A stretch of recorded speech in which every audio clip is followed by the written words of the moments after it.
Je suis Catherine Winters, âgée de 34 ans, et je regarde une lettre manuscrite livrée par un homme certifié.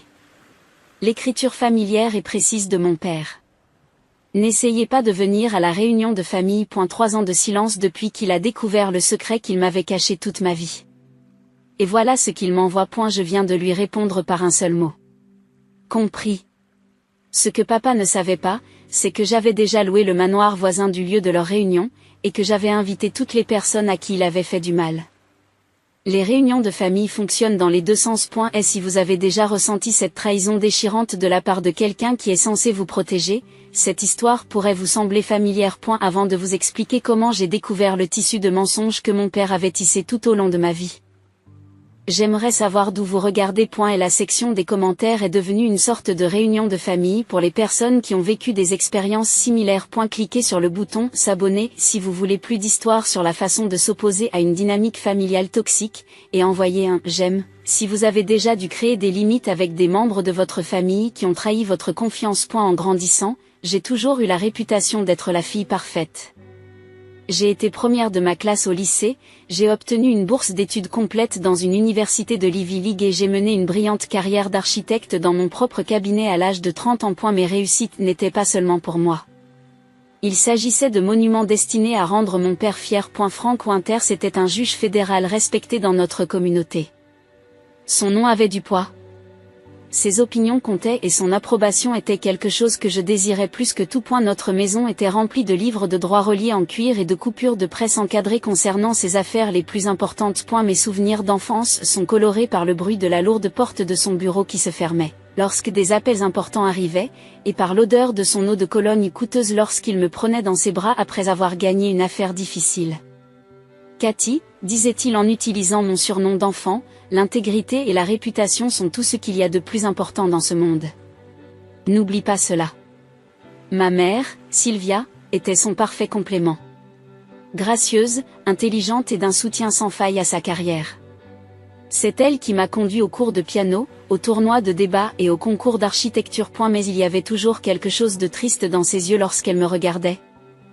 Quelque chose que je n'ai compris que bien plus tard. Il y a 2 ans, sur son lit de mort après une bataille brève mais agressive contre un cancer du pancréas, elle a essayé de me dire quelque chose d'important. Je lui tenais la main dans la chambre d'hôpital lorsqu'elle est devenue soudainement agitée. Catherine, il y a quelque chose que tu dois savoir à propos de ton père, à propos de toi, a-t-elle murmuré, sa voix étant à peine audible par-dessus les bips des machines. Avant qu'elle n'ait pu terminer, mon père est apparu dans l'embrasure de la porte. Quelque chose s'est passé entre eux, un regard que je n'ai pas pu déchiffrer, et ma mère s'est tue. Elle est morte le lendemain matin sans avoir terminé ce qu'elle voulait me dire. Cette phrase inachevée me hantera pendant des mois. Et ma relation avec mon père avait déjà commencé à s'effriter 3 ans plus tôt, lorsque mes fiançailles avec Thomas Blake s'étaient brusquement terminées. Thomas était parfait sur le papier. Un avocat spécialisé dans l'environnement issu d'une bonne famille. Mon père l'avait approuvé sans réserve, ce qui a rendu la situation encore plus confuse lorsque Thomas a rompu 2 mois avant le mariage. Je suis désolé, Catherine. Je ne peux pas continuer, dit-il en refusant de croiser mon regard. Ton père m'a dit des choses qui changent tout. Aucune supplication n'a pu amener Thomas à expliquer ce que mon père avait dit. Il a simplement fait ses valises et a disparu de ma vie, me laissant avec des questions auxquelles il faudrait des années pour répondre. Mon frère aîné, Harrison, a toujours été le préféré de notre père. Il a suivi directement les traces de papa, a fréquenté la même école de droit et est finalement devenu procureur avec des ambitions politiques évidentes. Harrison et moi avions été proches pendant notre enfance, mais à l'âge adulte, une étrange distance s'est creusée entre nous. Il semblait toujours être au courant des affaires familiales avant moi. Comme s'il faisait partie d'un cercle fermé auquel je n'avais pas accès. Ma sœur cadette, Tiffany, était la rebelle de la famille. Du moins, c'est ce qu'il semblait.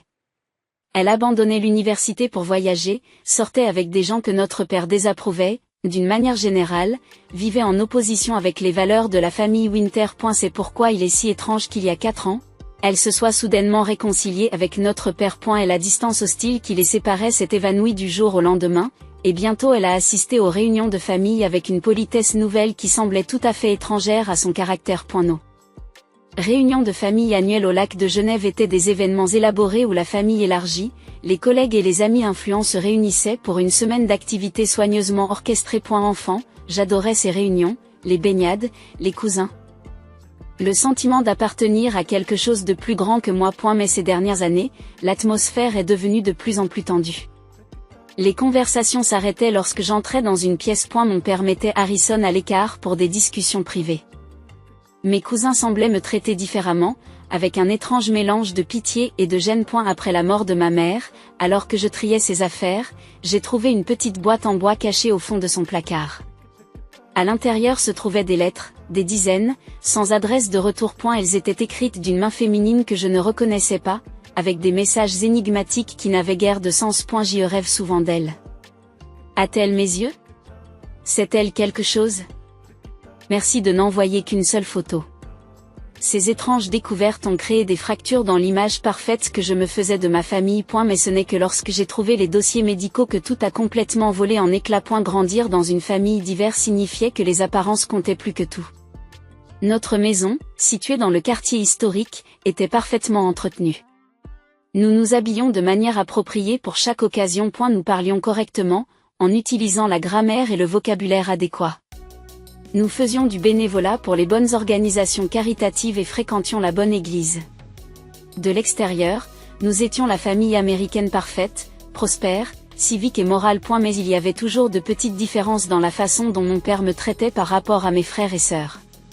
S'il était fier de mes réussites, il ne semblait jamais en tirer la même fierté personnelle que celle qu'il éprouvait pour Harrison. Avec Harrison, c'était comme si son propre sang accomplissait de grandes choses. Avec moi, c'était plutôt de l'admiration pour la création de quelqu'un d'autre. Pendant des années, j'ai mis ces sentiments sur le compte de l'insécurité, mais il s'agissait en fait de mon intuition qui essayait de me dire quelque chose d'important. C'est lors de la remise de mon diplôme universitaire que j'ai eu pour la première fois l'impression que quelque chose n'allait pas. Une femme s'est approchée de moi après la cérémonie, me fixant avec une intensité qui m'a mise mal à l'aise. Elle m'a dit « Tu lui ressembles », avant que mon père n'apparaisse soudain, la repoussant d'une poigne ferme sur son coude. Lorsque je lui ai demandé qui elle était, il a répondu qu'il s'agissait d'une étrangère confuse. C'est juste quelqu'un qui t'a prise pour quelqu'un d'autre. Catherine. Cela arrive. Mais son regard m'a dit que c'était plus que cela. C'était le même regard qu'il avait lorsqu'il s'adressait à des témoins dont il savait qu'ils mentaient dans sa salle d'audience. Je ne savais pas alors que c'était moi qui étais contre-interrogée par la vie elle-même, qui me cachait des preuves cruciales. L'été suivant la mort de ma mère, j'ai décidé de nettoyer enfin le garde-meuble familial. Mon père avait repoussé l'échéance, et comme Harrison et Tiffany étaient trop occupés, c'est à moi qu'est revenue la tâche. Le garde-meuble était rempli de meubles, de vieux équipements sportifs, de décorations de vacances et de dizaines de boîtes en carton remplies de papier. J'ai travaillé méthodiquement, triant des décennies de la vie de ma famille. Dans le coin arrière, derrière les vieilles malles de l'école de droit de mon père, j'ai trouvé un petit coffre-fort ignifugé. Mon père utilisait toujours des dates importantes comme mot de passe. Une habitude que je trouvais à la fois attachante et prévisible. À l'intérieur du coffre-fort se trouvaient des certificats de naissance, des actes de mariage, des titres de propriété et une enveloppe scellée avec mon nom écrit dessus. L'enveloppe contenait des dossiers médicaux, mais pas ceux auxquels je m'attendais. Il y avait un certificat de naissance avec ma date de naissance, mais avec des parents différents, Diana et Michael Reynolds. Et il y avait des papiers d'adoption signés par mes parents lorsque j'avais 6 mois. Le plus troublant, c'est qu'il y avait des transcriptions de procès montrant que Diana et Michael Reynolds avaient été témoins dans une grande affaire de corruption que mon père avait présidée au début de sa carrière. Mes mains ont tremblé lorsque j'ai lu les documents. Tout ce que je croyais savoir sur moi n'était que mensonge. J'étais une Catherine Winters, fille de Frank et Sylvia. J'étais quelqu'un d'autre. J'ai conduit jusqu'à la maison de mon père. Les documents serrés dans ma main.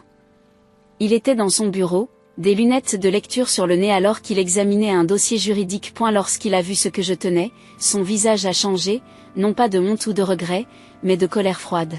« Où les avez-vous trouvés ?» a-t-il demandé en se levant. « Qu'importe. Allais-tu me le dire un jour ?» Sa réponse me glaça jusqu'à l'os. C'était nécessaire pour protéger le nom de la famille. Ces gens étaient des criminels. Nous t'avons donné une meilleure vie qu'ils n'auraient jamais pu le faire. Ces gens étaient mes parents. Mes vrais parents. Nous sommes tes vrais parents, dit-il brusquement. Nous t'avons élevé. Nous t'avons éduqué. Nous avons fait de toi ce que tu es. Qui suis-je alors ? Parce que je ne le sais plus. Le visage de mon père se durcit. Tu dramatises, Catherine. Cela ne change rien. Tu es toujours une Winters. Mais ça a tout changé. Au cours de la conversation animée qui a suivi, j'ai appris que Harrison était au courant de mon adoption depuis des années. Mon père le lui avait dit lorsqu'il avait commencé ses études de droit, prétextant qu'il devait connaître les secrets de famille en tant que futur chef de famille. Harrison savait. Depuis tout ce temps, je me suis senti doublement trahi. Il comprenait l'importance de la discrétion. Dit froidement mon père. Cette révélation expliquait tant de choses. Les regards étranges. Les conversations à voix basse. La femme à ma remise de diplôme. Elle expliquait aussi pourquoi Thomas avait rompu nos fiançailles. Mon père lui avait parlé de ma lignée criminelle, suggérant que cela pourrait nuire à ses perspectives de carrière de se marier avec une telle génétique. Le lendemain, mon père a convoqué une réunion de famille d'urgence. Harrison était présent, l'air mal à l'aise mais ferme dans son soutien à notre père. Tiffany est arrivée en retard, l'expression indéchiffrable. Catherine a découvert son adoption, annonce mon père, comme s'il discutait d'un problème domestique mineur. J'ai expliqué les circonstances, mais je veux être clair avec tout le monde. Cette information ne doit pas quitter cette pièce. La réputation de la famille doit être protégée. Je n'arrivais pas à croire ce que j'entendais. Protégée de quoi? De moi? De la vérité? De complications inutiles? Mon père m'a répondu, tes parents biologiques étaient impliqués dans des activités criminelles. Cela nous donnerait une mauvaise image à tous si cela était rendu public. Ce n'est pas vrai, ai-je dit, bien que je n'ai aucune preuve de ce que j'avance.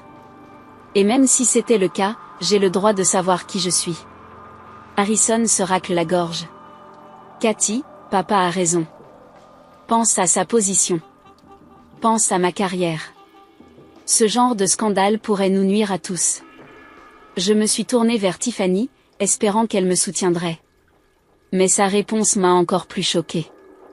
Je le sais depuis des années, a-t-elle admis. Maman me l'a dit quand j'avais 19 ans. Et tu ne me l'as jamais dit? J'avais l'impression de me noyer. Elle a haussé les épaules. Pourquoi l'aurais-je fait? Papa m'a bien fait comprendre que mon héritage dépendait de certaines loyautés. C'est à ce moment-là que je me suis vraiment éloignée de ma famille. J'ai quitté la maison et je n'ai parlé à aucun d'entre eux pendant des mois. La dépression qui a suivi a été débilitante. Mon identité avait été effacée et réécrite à mon insu et sans mon consentement. Qui étais-je si ce n'est Catherine Winters? Quelle partie de moi était réelle? Et quelle partie avait été construite pour entrer dans le moule de la famille Winters? La thérapie m'a aidé, mais ce qui m'a le plus aidé, c'est la colère. La colère d'avoir été trompée. Et la colère d'avoir été traitée comme un boulet potentiel plutôt que comme une personne ayant des droits sur sa propre histoire. La colère contre un père qui prétendait aimer la justice mais qui l'avait refusé à sa propre fille. Cette colère m'a finalement donné un but. J'allais découvrir la vérité sur mes parents biologiques, indépendamment de ce que voulait mon père. 6 mois après avoir découvert que j'avais été adoptée, j'ai engagé Marcus Jenkins. Un détective privé réputé pour sa discrétion et sa rigueur. Je lui ai donné les quelques informations dont je disposais. Les noms de mes parents biologiques, le procès dans lequel ils étaient impliqués et mon acte de naissance original. Ce ne sera pas facile, m'a prévenu Marcus lors de notre première rencontre dans son bureau exigu du centre-ville. Ces documents sont anciens et si votre père voulait qu'il soit enterré? Il avait les relations nécessaires pour le faire correctement. Je me fiche de savoir si c'est difficile, lui ai-je dit. J'ai besoin de connaître la vérité. 2 semaines plus tard, Marcus m'a appelé pour me faire part de sa première découverte. Tes parents biologiques n'étaient pas des criminels, a-t-il dit, la voix serrée par une colère contrôlée. Ils étaient témoins dans une affaire de corruption impliquant plusieurs fonctionnaires locaux et une entreprise de construction. Ton père était le juge. Alors pourquoi m'a-t-il dit qu'ils étaient des criminels? C'est là que ça devient intéressant, dit Marcus. Les transcriptions que j'ai trouvées montrent que leur témoignage était crucial pour l'affaire. Mais après leur témoignage, il n'y a pratiquement aucune trace d'eux. C'est comme s'ils avaient disparu. Au cours des mois qui ont suivi, Monsieur Marcus a découvert d'autres pièces du puzzle. Ma mère biologique, Diana Reynolds, était toujours en vie et vivait sous un autre nom dans une petite ville située à 3 états de la Pointe. Mon père biologique était mort dans un accident de voiture quand j'avais 12 ans. Cet accident comportait des éléments suspects qui n'ont jamais fait l'objet d'une enquête approfondie. Le plus choquant, c'est que j'ai découvert que mon père m'avait délibérément séparé de ma famille biologique dans le cadre d'un accord visant à lui permettre de gagner son procès très médiatisé. Diana et Michael Reynolds avaient été placés sous la protection des témoins après avoir témoigné, mais leur bébé, moi, leur avait été retiré d'une manière ou d'une autre pour être confié à la famille. Winter. Il n'y a pas de procédure d'adoption légale qui tienne la route, explique Marcus. Les papiers existent, mais la procédure n'a pas été suivie. On dirait que ton père a utilisé ses relations pour t'enlever à tes parents biologiques. Mais pourquoi? Pourquoi voudrait-il de moi? Marcus secoue la tête. Ce n'est pas encore clair, mais il semble que ta mère biologique te cherche depuis des années. On sait qu'elle a engagé des détectives privés, qu'elle a déposé des demandes d'informations et qu'elle a même écrit des lettres à ta mère. Les lettres. Les mystérieuses lettres qui se trouvaient dans la boîte en bois de ma mère ont soudain pris tout leur sens. Elles ne provenaient pas d'une personne inconnue. Elles provenaient de ma mère biologique et s'adressaient à la femme qui élevait son enfant. En creusant davantage, Marcus a découvert d'autres victimes de l'inconduite judiciaire de mon père. Il y a eu un promoteur immobilier qui a tout perdu lorsque mon père s'est prononcé contre lui dans une affaire où le beau-frère de mon père avait des intérêts conflictuels. Il y avait aussi une femme qui avait porté plainte pour harcèlement sexuel contre un collègue de mon père, mais qui avait été déboutée par mon père pour des raisons techniques, ce qui avait ruiné sa carrière et sa réputation. J'ai rencontré Eleanor Campbell, une ancienne greffière qui avait travaillé pour mon père pendant les premières années de son mandat de juge. Nous nous sommes rencontrés dans un café tranquille à la périphérie de la ville, et elle était manifestement nerveuse, vérifiant constamment la porte comme si elle s'attendait à ce que quelqu'un fasse irruption. Votre père était brillant, m'a-t-elle dit en tripotant sa serviette. Mais il ne croyait pas que les règles s'appliquaient à lui. Il pensait que son intelligence et sa position lui donnaient le droit de décider à quoi devait ressembler la justice, sans tenir compte de la loi. Saviez-vous pour moi? De mon adoption? Eleanor acquiesce lentement. Il y avait des rumeurs. L'affaire Reynolds était inhabituelle. Votre père s'y est intéressé personnellement au-delà de ce qui était approprié. Quand les témoins ont soudain perdu leur enfant au profit du juge qui présidait leur affaire. Les gens ont parlé. Mais personne n'a osé dire quoi que ce soit officiellement. Grâce à Eleanor et à d'autres sources, j'ai commencé à construire un réseau de personnes dont la vie avait été affectée par les actions de mon père. Chaque histoire ajoutait une nouvelle pièce au puzzle, révélant un homme très différent du juge juste que j'avais admiré dans mon enfance. J'ai également repris contact avec Thomas, mon ex-fiancé. Il a d'abord hésité à me rencontrer, mais a fini par accepter de prendre un café dans un endroit neutre. Je suis désolé de la façon dont les choses se sont terminées, a-t-il dit, l'air plus âgé et plus fatigué que dans mes souvenirs. Ton père m'a dit que tes parents biologiques étaient des criminels violents, que tu avais du mauvais sang qui risquait d'apparaître chez nos enfants. Et elle m'a montré des documents falsifiés, des rapports de police dont je sais maintenant qu'ils ont été fabriqués. Et tu l'as cru sans m'en parler? La blessure était encore vive. Thomas avait l'air honteux. C'était un juge fédéral, Catherine. Il m'a montré des documents officiels. Et il m'a laissé entendre que si je t'épousais, il veillerait à ce que mes affaires environnementales ne soient jamais entendues équitablement. Mon travail était trop important pour être risqué. Plus important que nous, ai-je conclu pour lui. J'ai été lâche, a-t-il admis. J'aurais dû vous dire la vérité. À eu fil de ces conversations et de ces enquêtes, un schéma s'est dessiné. Mon père a utilisé ses relations familiales et sa position professionnelle pour manipuler les situations à son avantage, tout en conservant une réputation publique impeccable. Il contrôlait les récits, réduisait l'opposition au silence et éliminait les obstacles, y compris en séparant apparemment un bébé de ses parents dans un but que je ne comprenais pas encore tout à fait. Plus j'en apprenais, plus j'étais déterminé à faire éclater la vérité. Non seulement sur mon adoption, mais aussi sur l'homme qui m'avait fait croire à l'injustice tout en la refusant systématiquement aux autres. C'est un mardi matin d'avril que la lettre certifiée est arrivée. J'ai immédiatement reconnu l'écriture de mon père. L'écriture précise, légèrement inclinée, qui avait marqué les cartes d'anniversaire et les excuses scolaires de toute mon enfance. Mais il n'y avait aucune chaleur dans ces mots.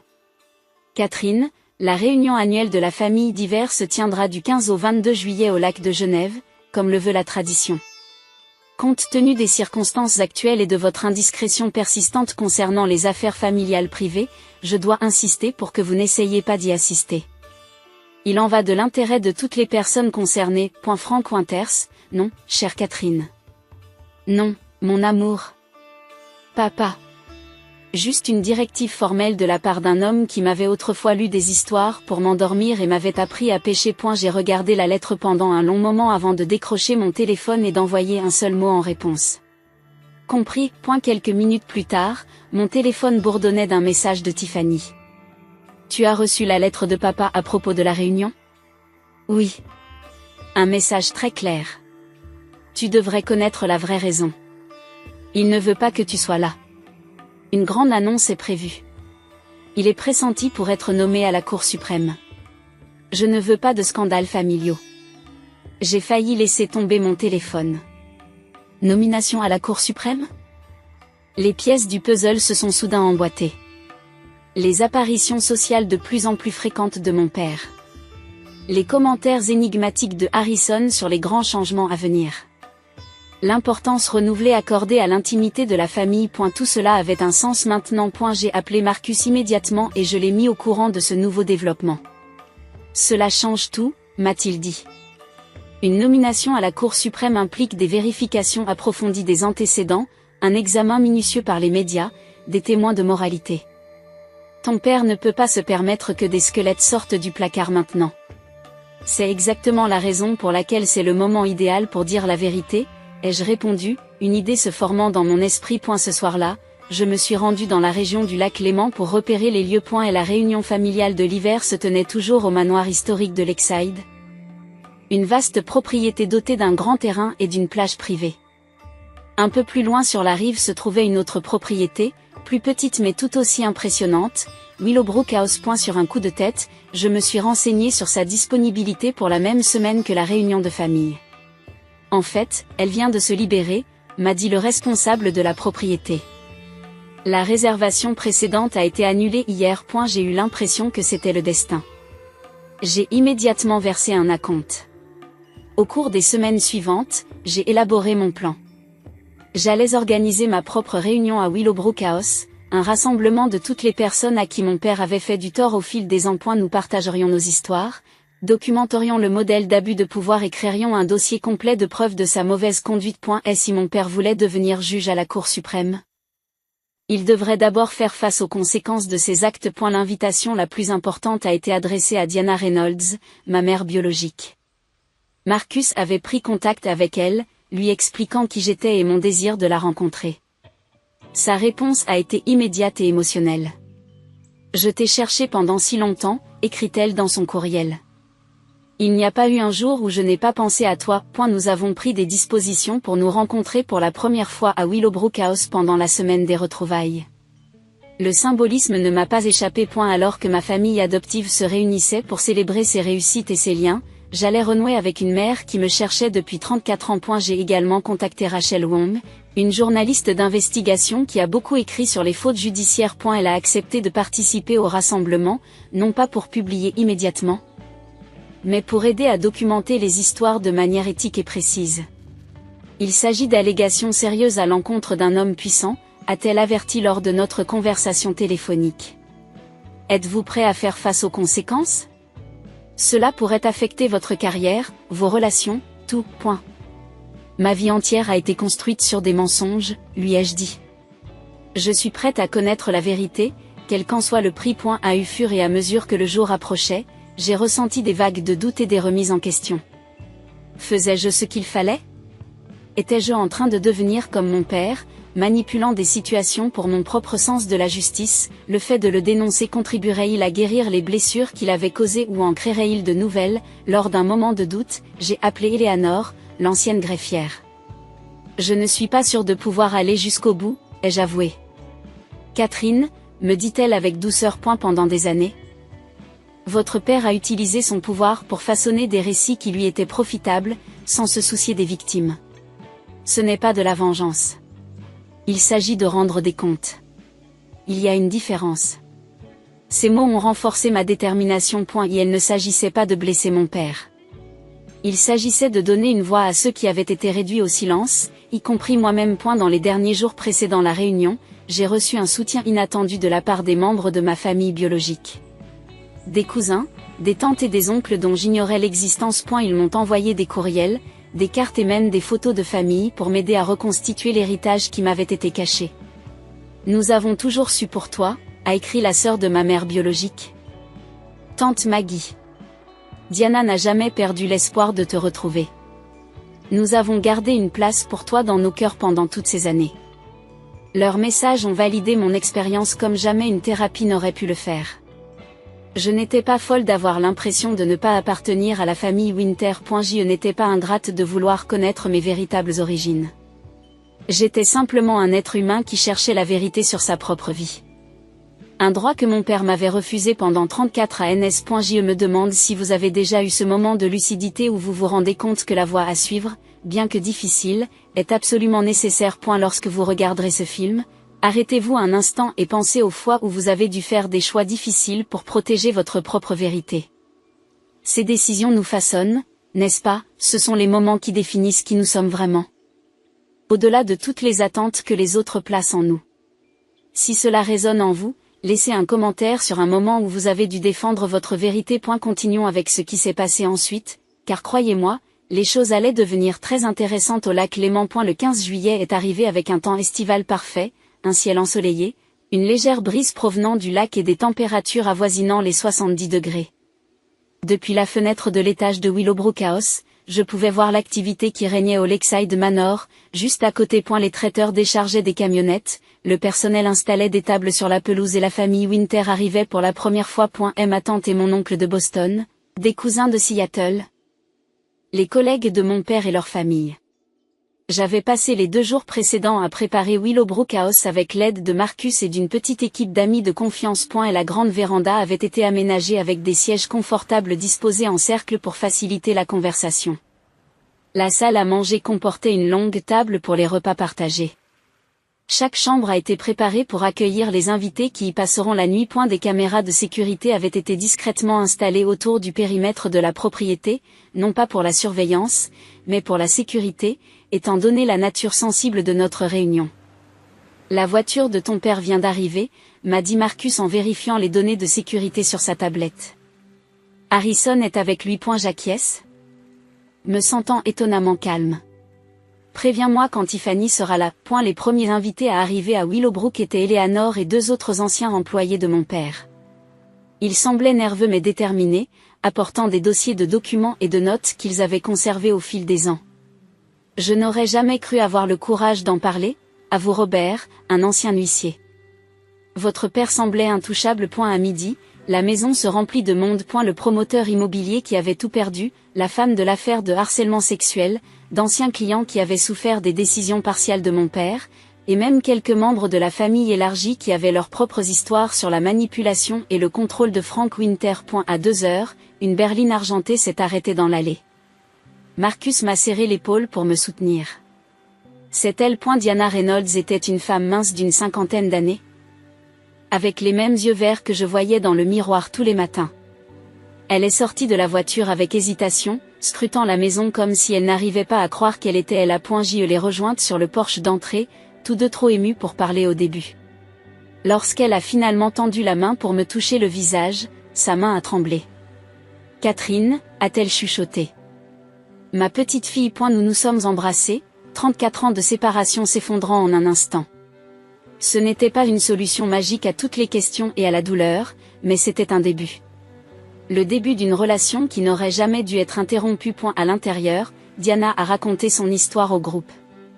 Elle et mon père biologique avaient vu des fonctionnaires corrompus accepter des pots de vin de la part d'entreprises de construction. Lorsqu'ils l'ont signalé, ils ont été entraînés dans une affaire juridique complexe présidée par le juge Frank Winters. Nous avons été placés sous la protection des témoins après avoir témoigné, explique-t-elle, la voix posée malgré la douleur évidente. Mais quand nous sommes arrivés à notre nouveau domicile, on nous a dit qu'il y avait eu des complications pour amener notre bébé. Vous, Catherine. Les autorités ont dit que vous seriez placée temporairement dans une famille d'accueil. Elle essuie ses larmes avant de poursuivre. Ce placement temporaire est devenu permanent. Toutes les demandes ont été bloquées. Chaque appel a été rejeté. On nous a dit que si nous poursuivions, nous perdrions notre statut de protection et serions exposés aux personnes contre lesquelles nous avions témoigné. Avez-vous jamais découvert pourquoi, demande Rachel, la journaliste. Diana acquiesce. Des années plus tard, par l'intermédiaire d'un marshal sympathique, nous avons appris que le juge Winters était intervenu personnellement, affirmant que le fait de rendre un enfant à des témoins qui pouvaient encore être en danger n'était pas dans l'intérêt supérieur de l'enfant. Il a usé de son autorité pour voler notre fille sous prétexte de la protéger. Au fil de l'après-midi, d'autres histoires sont apparues, chacune révélant un autre aspect du pouvoir abusif de mon père. Des schémas sont apparus clairement. Son application sélective de la justice, son utilisation des relations familiales et sociales pour faire avancer ses ambitions, son élimination impitoyable des obstacles à son avancement. Vers 4 heures, mon téléphone a sonné avec un message de Tiffany. Je ne vais pas à la réunion de papa. Je peux venir à la tienne à la place? J'ai hésité brièvement avant de répondre. Oui. Porte latérale. Viens seule. 30 minutes plus tard, Tiffany s'est glissée dans Willowbrook House. L'air mal à l'aise mais déterminé. La pièce est devenue silencieuse lorsqu'elle est entrée. Je sais que la plupart d'entre vous n'ont aucune raison de me faire confiance, dit-elle en s'adressant au groupe. Mais cela fait des années que je rassemble des preuves de la corruption de mon père. Elle a ouvert son ordinateur portable et a fait une révélation stupéfiante. Elle ne s'était jamais vraiment réconciliée avec notre père. Son apparente capitulation avait été une manœuvre stratégique pour avoir accès à des informations. Après que maman m'a parlé de l'adoption de Catherine, j'ai commencé à remarquer d'autres choses. Des appels téléphoniques que papa ne voulait pas entendre. Des dossiers qu'il gardait sous clé, des connexions qui semblaient trop commodes. J'ai joué le rôle de fille dévouée en documentant tout. Tiffany avait compilé des dossiers financiers présentant des schémas suspects. Des courriels au contenu inquiétant et des enregistrements de conversations où mon père parlait d'utiliser sa position pour influencer les résultats. Pourquoi ne m'as-tu rien dit? Je lui ai demandé en privé, alors que d'autres personnes examinaient ses preuves. Je ne pouvais pas prendre le risque, a-t-elle admis. Tu es une terrible menteuse, Catherine. Papa aurait vu clair dans ton jeu en un instant. J'avais besoin qu'il croie que j'étais de son côté. En début de soirée, la nouvelle de notre rencontre avait commencé à se répandre. Quelques journalistes locaux sont arrivés, attirés par la rumeur d'un contre-syndicat qui remettait en cause le récit du respectable juge Winters. Ils ont été poliment mais fermement tenus à l'écart des limites de la propriété, mais leur présence indiquait que notre débat privé devenait public. Dès la terrasse arrière, je pouvais voir l'activité croissante au manoir de Lakeside. Des voitures arrivaient pour ce qui semblait être un dîner officiel. Probablement l'événement au cours duquel mon père annoncerait sa nomination à la Cour suprême. Mon estomac se serra d'angoisse lorsque je réalisai que la confrontation que j'avais planifiée était désormais imminente. Il n'y aurait pas de retour en arrière après cela. Quoi qu'il arrive au cours des prochaines heures, ma relation avec ma famille adoptive s'en trouverait définitivement altérée et le cours de la carrière de mon père pourrait s'en trouver modifié. Diana me trouva sur le patio, regardant les lumières s'allumer à Lakeside Manor à l'approche du crépuscule. Tu es sûr de vouloir faire ça, me demande-t-elle doucement. Personne ne te blâmerait si tu décidais que c'est trop. J'ai réfléchi sérieusement à sa question. S'il ne s'agissait que de moi, de ce qu'il m'a fait, je pourrais peut-être laisser tomber. Mais ce n'est pas le cas. Il s'agit de tous ces gens dont il a gâché la vie tout en se présentant comme un champion de la justice. Quelqu'un doit lui demander des comptes. Diana a hoché la tête et m'a pris la main. Alors nous le ferons ensemble. Alors que la nuit tombait sur le lac Léman, j'ai vu mon père s'avancer sur la terrasse illuminée de Lakeside Manor, Harrison à ses côtés. Même de loin, je pouvais voir sa présence imposante alors qu'il se préparait à s'adresser à l'assemblée de parents, d'amis et de relations influentes qui soutiendraient son ascension à la plus haute cour du pays. Ce qu'il ne savait pas encore, c'est qu'à côté, une justice différente se mettait en place, une justice fondée sur la vérité plutôt que sur le pouvoir, sur des preuves réelles plutôt que sur des apparences soigneusement construites. Il nous a vus, dit soudain Marca en désignant l'endroit où mon père s'était arrêté au milieu de sa phrase, fixant directement notre rassemblement illuminé. Même à cette distance, je pouvais lire le choc et la colère dans sa posture. Elle tendit son verre à Harrison et s'éloigna de ses invités pour sortir son téléphone. Quelques secondes plus tard, mon téléphone a sonné. Après 3 ans de silence, mon père m'appelait. J'ai pris une grande inspiration et j'ai répondu. « Qu'est-ce que tu crois faire ?» a-t-il demandé, la voix glacée. « J'organise une réunion de famille, » répondis-je calmement, « mais pas la famille que tu as choisie pour moi. 20 minutes après ce coup de fil, la Mercedes de mon père s'est arrêtée dans l'allée de Willowbrook House, suivie de la Range Rover de Harrison. Je les ai rejoints à la porte d'entrée, Diana se tenant à mes côtés pour me soutenir. Mon père s'est arrêté net lorsqu'il l'a vue, son visage s'étant vidé de ses couleurs. « Diana Reynolds, dit-il, la voix à peine audible.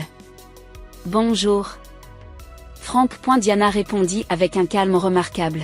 « Cela fait longtemps. » Harrison a l'air confus, jetant un coup d'œil entre Diana et moi, remarquant clairement la ressemblance. « Papa, que se passe-t-il ? Qui est cette femme ? » « C'est ma mère biologique, lui ai-je dit. La femme dont le bébé a été enlevé pour que le juge Frank Winters puisse avoir une fille. L'expression de mon père s'est durcie. C'est absurde.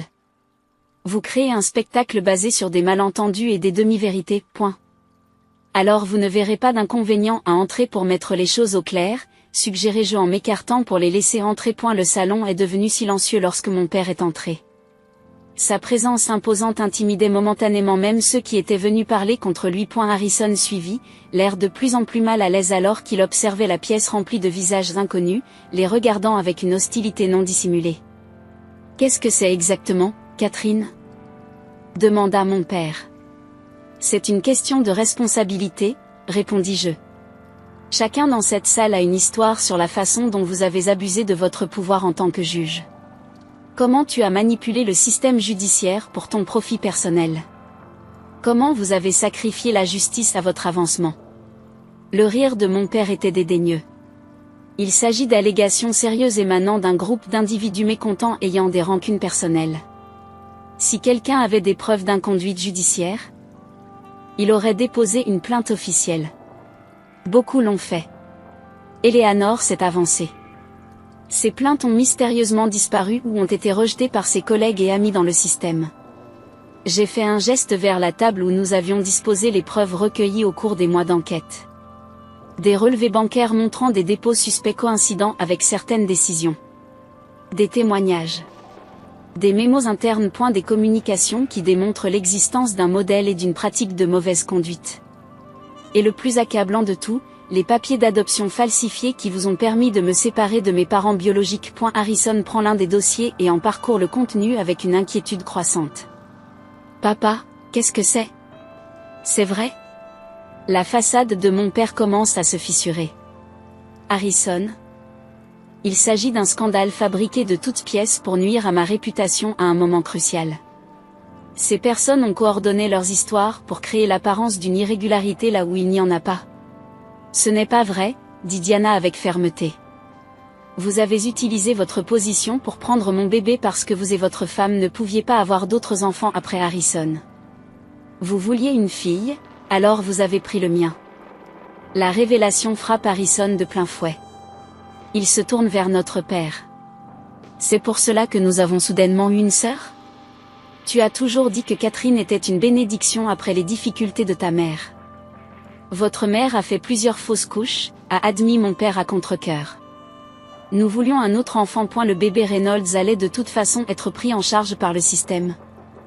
Ses parents entrant dans le programme de protection des témoins. Nous lui avons donné des opportunités qu'elle n'aurait jamais eues autrement. Vous l'avez volée, a dit Diana, la voix brisée. Vous avez volé ma fille et vous m'avez dit qu'elle était mieux sans moi. D'autres voix se sont fait entendre. Des personnes se sont avancées pour partager leur expérience de la justice particulière du juge Frank Winter.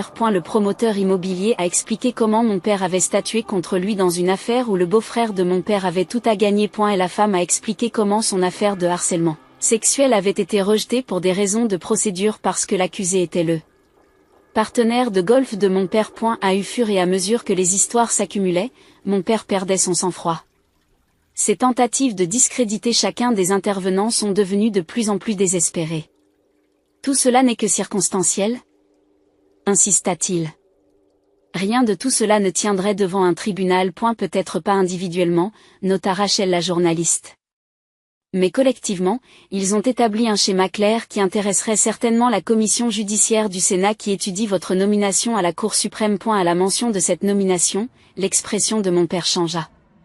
Pour la première fois, j'ai vu de la peur dans ses yeux. Catherine, dit-il d'une voix soudainement conciliante, nous devrions en discuter en privé.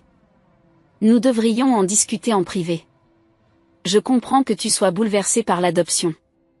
J'aurais peut-être dû m'y prendre autrement. Mais évoquer tout cela maintenant, de cette manière, n'est pas constructif. Cela sert la vérité, ai-je répondu. Quelque chose que tu m'as appris à apprécier, assez ironiquement. J'ai toujours essayé de faire ce qu'il y avait de mieux pour cette famille, a-t-il insisté. Tout ce que j'ai fait a été de construire un héritage. De créer des opportunités pour toi et Harrison. À quel prix? Ai-je demandé. Au prix de la vie et de l'avenir d'autres personnes? Au prix de la séparation d'une mère et de son enfant, alors que la confrontation se poursuivait, la porte d'entrée s'est à nouveau ouverte et Tiffany est entrée, suivie par plusieurs membres de notre famille élargie qui avaient participé à la réunion du manoir de Lakeside. Et la nouvelle s'était répandue et la curiosité les avait amenés à voir ce qui se passait. Le visage de mon père a rougi de colère à la vue de l'entrée d'autres membres de la famille. Tiffany, qu'as-tu fait? J'ai fait ce que maman m'avait demandé de faire avant de mourir, répondit Tiffany. Elle m'a fait promettre d'aider Catherine à trouver la vérité un jour. Elle ne pouvait pas vivre avec ce que tu avais fait, papa. Cette nouvelle trahison a semblé briser quelque chose chez mon père. Ses épaules se sont affaissées, pendant un instant. Il a semblé avoir 68 ans. Tu ne comprends pas les sacrifices que j'ai faits, a-t-il dit calmement. Le compromis est nécessaire pour réussir dans ce monde. Nous comprenons parfaitement, lui ai-je dit. C'est pour cela que nous sommes ici. Voyant sa position s'affaiblir, mon père a fait une dernière tentative pour reprendre le contrôle. Catherine, si tu arrêtes ça maintenant, si tu renvoies ces gens chez eux et si tu détruis ces soi-disant fichiers, tu pourras revenir dans la famille. Je vous accueillerai à la réunion. Nous pourrons régler cela en privé, comme une famille doit le faire. L'offre était suspendue dans l'air, tentante dans sa simplicité. Comme il serait facile d'accepter, de revenir au bercail, d'être à nouveau Catherine Winters, sans complication. Mais cela signifierait enterrer la vérité une fois de plus, devenir complice du système de justice sélective de mon père. Non, ai-je finalement dit. Je ne serai plus jamais réduite au silence. À ce moment-là, les flashs des appareils photo ont illuminé les fenêtres. Les journalistes à l'extérieur étaient de plus en plus nombreux, attirés par le spectacle inhabituel de l'arrivée de membres éminents de la famille à la réunion concurrente. Tout cela va sortir, papa, dit Harrison, la voix lourde de réalisation. Tout cela. Mon père l'a regardé d'un air sévère. Tu es mon fils. Tu es à mes côtés. Harrison secoue lentement la tête. Je suis un officier de justice. Je ne peux pas tolérer cela. Alors que la réalité de la situation devenait évidente, mon père a fait une dernière tentative désespérée. Catherine, réfléchis à ce que tu fais. Cela n'affectera pas que moi. Cela affectera la carrière de Harrison, le nom de la famille, ta propre réputation. Une fois que tu auras commencé, tu ne pourras plus revenir en arrière. J'ai ressenti un calme étrange en répondant. Je sais. Mais certaines choses sont plus importantes que la réputation. Tu m'as appris que l'intégrité est essentielle dans ce monde. Il est temps que je m'inspire de cette leçon. La confrontation a duré une bonne partie de la nuit, et d'autres membres de la famille sont arrivés au fur et à mesure que la nouvelle se répandait. Le récit minutieux que mon père avait construit au fil des décennies s'est effiloché au fur et à mesure que d'autres histoires émergeaient, que d'autres preuves étaient examinées et que d'autres vérités étaient dites à voix haute. À minuit, Rachel et plusieurs autres journalistes disposaient de suffisamment d'informations pour commencer à rédiger leurs articles. Mon père est parti sans autre forme de conversation, Harrison le suivant après m'avoir longuement regardé, l'air troublé. L'annonce de la nomination à la Cour suprême n'a jamais eu lieu ce soir-là au Lakeside Manor. Alors que la maison s'est enfin calmée. La plupart des invités ayant regagné leur chambre ou étant partis, je me suis assise seule dans le patio arrière, épuisée émotionnellement mais étrangement en paix. Diana m'a rejoint, enroulant une couverture autour de mes épaules contre l'air frais de la nuit. Tu vas bien, me demande-t-elle. Je ne sais pas encore, répondis-je honnêtement. Mais je pense que ça va aller. L'eau du lac Léman clapote doucement sur le rivage. Un rythme constant et apaisant, témoin de générations de drames familiaux, de secrets et de réconciliation. Ce soir, il a été le témoin de la mienne. Pas les retrouvailles de contes de fées que j'aurais pu imaginer enfant, mais quelque chose de plus précieux. Le début d'une relation honnête avec mon passé, mon présent et mon avenir. Le lendemain de la confrontation, je me suis réveillée avec des SMS de Harrison. La nomination de mon père a été retirée.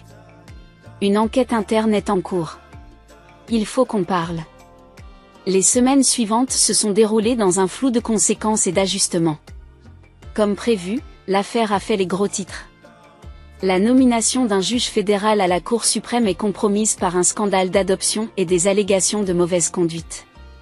Mon père a pris un congé de la magistrature en attendant l'enquête. La réputation qu'il avait soigneusement construite au fil des décennies s'effilochait sous l'effet de l'examen minutieux. Harrison est venu me voir à mon appartement une semaine après la réunion. Il avait l'air fatigué, le procureur confiant ayant été remplacé par un homme remettant en question tout ce qu'il avait cru au sujet de sa famille. « J'aurais dû te le dire quand je l'ai découvert », m'a-t-il dit en s'asseyant maladroitement sur mon canapé. « Je me suis convaincu que je te protégeais, mais en réalité, c'est lui que je protégeais. Et moi-même. Pourquoi as-tu accepté cela si longtemps ?» demandait Dash. Il soupire lourdement. Je l'idolâtrais. Tout ce que je suis est modelé sur lui. Admettre qu'il était capable de ce qu'il t'a fait. À Diana. Cela signifiait admettre que ma vie entière était construite sur quelque chose de corrompu. Et maintenant, j'essaie de comprendre qui je suis sans son ombre. Il m'a regardé directement. Je suis désolé. Je t'ai déçu en tant que frère. Ces excuses n'ont pas suffi à colmater la brèche immédiatement, mais c'était un début. Nous avons convenu de nous rencontrer régulièrement pour reconstruire notre relation sur des bases plus honnêtes. Ma relation avec Diana s'est développée lentement. Nous étions tous deux conscients que nous ne pouvions pas simplement effacer 34 ans de séparation. Elle m'a présenté à ma famille biologique élargie. Des tantes, des oncles, des cousins que je n'avais jamais connus. Ils m'ont accueilli avec une ouverture d'esprit à la fois touchante et bouleversante. Tu as son rire, m'a dit mon oncle biologique lors d'un repas de famille. Quand tu riais tout à l'heure, c'était comme si tu avais entendu Diana il y a 30 ans. Ces petits liens, ces manières partagées, ces goûts similaires, ces expressions familières, m'ont aidé à m'ancrer dans ma nouvelle compréhension de moi-même. Je ne partais pas de zéro. J'y récupérais des parties de mon identité qui avaient toujours été là, cachées sous le vernis familial de l'hiver. Sur le plan professionnel, les retombées ont été mitigées. Certains clients ont pris leur distance avec mon cabinet d'architecture, gênés par la publicité ou fidèles aux relations de mon père. D'autres m'ont sollicité, impressionnés par ma position en faveur de la vérité. J'ai perdu certains projets, mais j'en ai gagné d'autres. Et j'ai finalement obtenu un cabinet plus conforme à mes valeurs. Tiffany s'est installée temporairement chez moi, le temps de décider de la suite de sa carrière. Notre expérience commune de la découverte de la vraie nature de notre père a créé un nouveau lien entre nous. Des conversations nocturnes autour d'un verre de vin ont révélé à quel point nous avions réagi différemment à la même dynamique familiale, moi en recherchant l'approbation par la réussite, Tiffany par la rébellion, puis par l'observation calculée. J'ai toujours pensé que tu étais la chanceuse, a-t-elle avoué un soir. La fille parfaite de papa, celle qui ne pouvait pas faire de mal. Je n'ai jamais réalisé que tu étais aussi piégée que moi, mais d'une manière différente. En décembre, la tempête médiatique initiale s'est calmée. L'enquête sur la conduite judiciaire de mon père se poursuivait. Mais à un rythme qui laissait penser qu'il s'agissait d'une enquête approfondie plutôt qu'urgente. Ma vie avait trouvé un nouveau rythme, toujours compliqué, mais authentique comme elle ne l'avait jamais été auparavant. Pour Noël, j'ai organisé une réunion qui aurait été inimaginable un an plus tôt. Diana et sa famille, Harrison et sa femme, Tiffany Thomas, avec qui j'avais noué une amitié prudente, et plusieurs amis qui m'avaient soutenu pendant les bouleversements.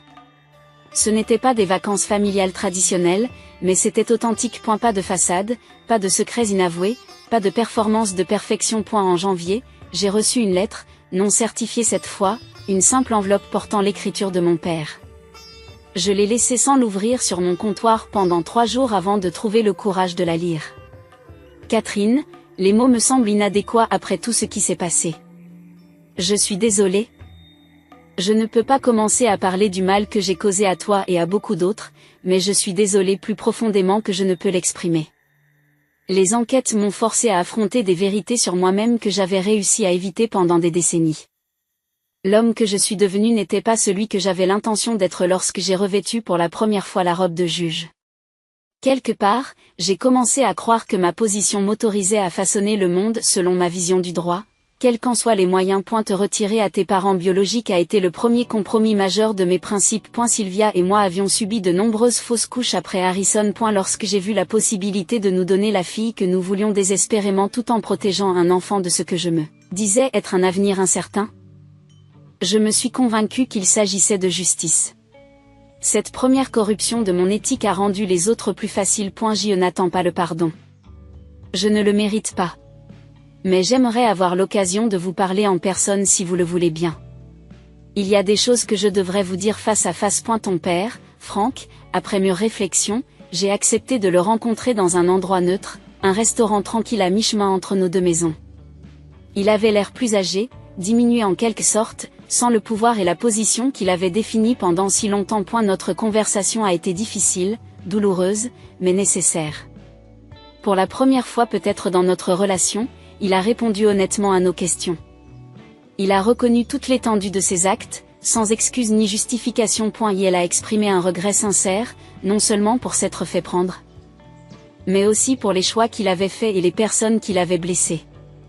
Je me suis tellement attachée aux apparences, à la réputation, à ce que les autres pensaient du nom d'Oliver, m'a-t-il dit. J'ai perdu de vue ce qui compte vraiment. Qu'est-ce qui compte, lui ai-je demandé. Être capable de vivre avec soi-même, a-t-il répondu tranquillement. Être capable de se regarder dans le miroir et de reconnaître la personne qui nous regarde. Ce jour-là, je n'ai pas offert le pardon, et il ne l'a pas non plus demandé. Ce que j'ai offert à la place, c'est de l'honnêteté, à propos de ma colère, de ma blessure, de mon sentiment de trahison, mais aussi de mon espoir que quelque chose de meilleur puisse éventuellement naître de la douloureuse vérité que nous étions enfin en train d'admettre. L'été suivant, 1 an exactement après la double réunion au lac de Genève, j'ai organisé une réunion d'un autre genre. Il ne s'agissait pas d'une réunion de famille hivernale, mais d'une célébration des liens qui transcendaient les frontières familiales traditionnelles. Diana était là, avec sa famille. Harrison et Tiffany sont venus. Mon père était invité, mais il a choisi de ne pas y assister, comprenant que sa présence compliquerait le processus de guérison pour de nombreuses personnes. Les amis qui, par leur soutien, étaient devenus des membres de la famille, ont été accueillis. Même certaines des personnes qui avaient raconté les fautes commises par mon père sont venues, non plus parce qu'elles étaient des victimes, mais parce qu'elles avaient eu le courage de dire la vérité au pouvoir. Nous nous sommes réunis dans un parc public plutôt que dans une propriété exclusive au bord d'un lac. Nous avons mangé des plats préparés à l'avance plutôt que des repas préparés par un traiteur. Nous avons joué à des jeux impromptus plutôt qu'à des activités programmées. Et surtout, nous nous sommes rapprochés les uns des autres en tant que personnes authentiques plutôt qu'en tant que rôle dans un récit familial soigneusement orchestré. Alors que le soleil se couchait sur notre réunion non conventionnelle, je me suis retrouvée assise à côté de Diana, observant le groupe diversifié de personnes qui constituait désormais ma conception de la famille. Lorsque j'ai répondu par texto, compris à la lettre de mon père l'année dernière, je n'avais aucune idée de ce que cela signifierait réellement. Je lui ai dit que je pensais simplement prendre acte de son rejet. Et maintenant, a-t-elle demandé, maintenant je comprends que la famille n'est pas une question de sang ou de documents illégaux. Il ne s'agit pas de préserver les apparences ou de protéger les réputations. Il s'agit de vérité, de soutien et de liens authentiques, même quand c'est désordonné, surtout quand c'est désordonné. Diana a souri, prenant ma main dans la sienne. Cela vaut la peine d'être célébré. En regardant les gens que j'aime rire et parler ensemble sous le ciel d'été, j'ai ressenti un sentiment de plénitude qui m'avait échappé toute ma vie. Le voyage jusqu'à ce moment avait été douloureux, compliqué et parfois accablant. Mais il avait débouché sur quelque chose de réel, une vie construite sur la vérité plutôt que sur la commodité, sur des liens authentiques plutôt que sur des rôles obligatoires. J'avais perdu la famille parfaite de mon enfance, mais j'avais gagné quelque chose de bien plus précieux. J'ai compris que la perfection n'était jamais de mise. Et la famille, dans toute sa réalité imparfaite, complexe et magnifique, consistait à grandir ensemble dans la vérité, même lorsque cette vérité était difficile à affronter. Un secret de famille ou une trahison vous ont-ils déjà obligé à redéfinir ce que la famille signifie pour vous? Je sais de première main à quel point ce voyage peut être difficile. Mais finalement libérateur. Et si mon histoire vous a touché, appuyez sur le bouton « J'aime » pour aider d'autres personnes à en faire autant. Abonnez-vous pour entendre d'autres histoires sur la défense de la vérité et la création de relations authentiques, même après une trahison. Je lis tous les commentaires et j'aimerais que vous me parliez de vos propres expériences avec le karma familial ou de la façon dont vous avez reconstruit votre vie après avoir découvert des secrets de famille. Merci d'avoir écouté mon parcours.